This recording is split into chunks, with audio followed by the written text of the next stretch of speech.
Hey guys, what's up? It's me, xGalaxi Girlx, and today I'm going to be reviewing and discussing two books. Woo! So, these books are number 1 and number 2 in a series, and I am so excited for this. I just love the series. I just love it. So, yeah. So the first book is called Throne of Glass, and this is the first book in the Throne of Glass series. This is going to be a 6-book series. Like, I'm so excited. First is I just want to say I love this series. I absolutely love it. You should pick it up now. But I'm just going to tell you a bit what it's about first. So it's by Sarah J. Maas, and she's brilliant. So, yeah, let's get started. So mainly, it's a very high fantasy novels, and just they're lots of fantasy, lots of like magical stuff going on. So if you're into like Harry Potter and the City of Bones stuff, I think you might like this. If you like lots of fantasy books, I think you'd like this.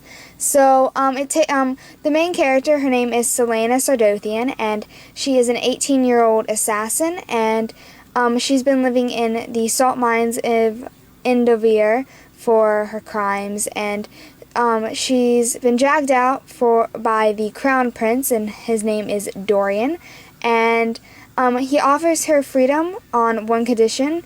If she must act as his champion in a competition to find a new royal assassin for the king, Dorian's father. Her opponents will be like thieves and assassins and warriors from across the empire, and each is sponsored by a member of the king's council. And if she beats her opponents in a series of eliminations, she'll serve the king for 3 years and then be granted her freedom.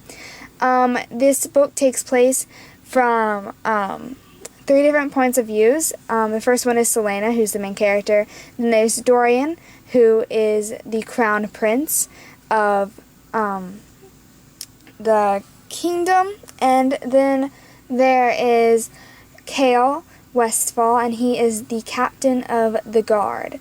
So, and he's also, Chaol and Dorian are friends and good old buds. And, yeah, so this story, and there's a lot of magic element into it. When I first picked up this book, I had no idea there was magic in it at all. I was not expecting a magical, high fantasy kind of story. I was expecting an assassin who kicks butt. And that was mainly my premise of when I went into this. And then there's like a lot of darkness in the castle. The king is hiding things, and he's kind of evil-ish, and yeah. And some of the champions like start dying off and are being killed and murdered brutally, and you're just like, what?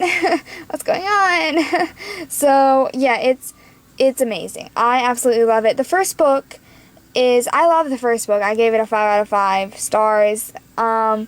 It's amazing, and the first book, it is kind of hard to get into because there's a lot of like stuff going on. There's a lot of like, you got to kind of pay attention to what this place is. And it has a map at the beginning of the book. I love maps and books. It's a really nice map. It's like, yeah, here we go.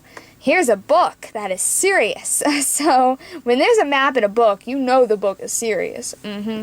So I just like the visual of it, and it's just amazing. And Throne of Glass really impressed me. And really, Throne of Glass is just the backstory.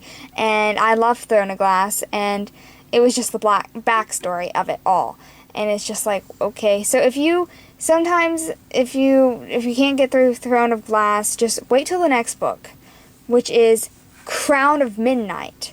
Oh my gosh, I love this book 100 times more, if that is even possible. Like, this is like one of my new-time favorite series right here.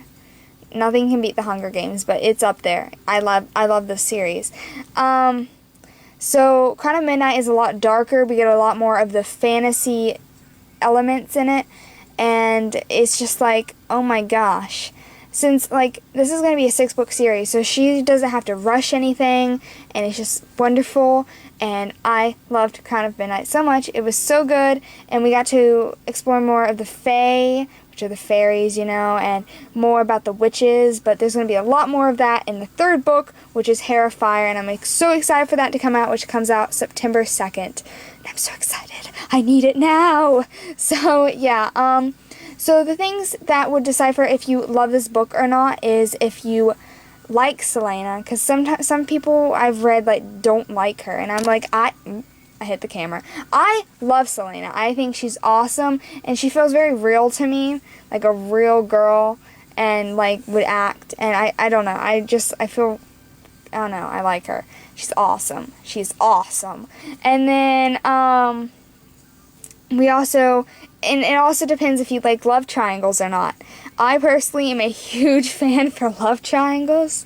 I love them. I love me a good love triangle. And this is like the first love triangle that I've ever read where I've actually loved both of the main love interests. Like, I love them both. I love one more than the other. A lot more than the other. But I still love them both. I'm Team Chaol all the way, so move aside. I've always been Team Chaol. Some people are like, Team Dorian in the first book, and in the second book, people are like, Team Chaol! I've always been Team Chaol. Always. Always. When he was hiding there in the background, I was like, Chaol, it's okay. You'll get your chance. You'll understand once you read. Sorry, I had to fangirl for a moment because I love Chaol so much. I love him with all my heart. I can't. So yeah, the first book is amazing. Second book leaves you at a cliffhanger, and I'm just like, I can't right now. I can't. So it's just a super fun series. It's a little on the darker side, but it's a really great young adult novel. I really enjoyed it. It's so much fun to read.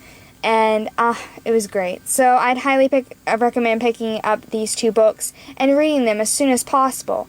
So yeah, I guess that's that. And yeah, pick up these books now because they're awesome. So yeah, yeah, do it right now. Yeah, do it now. Okay, bye.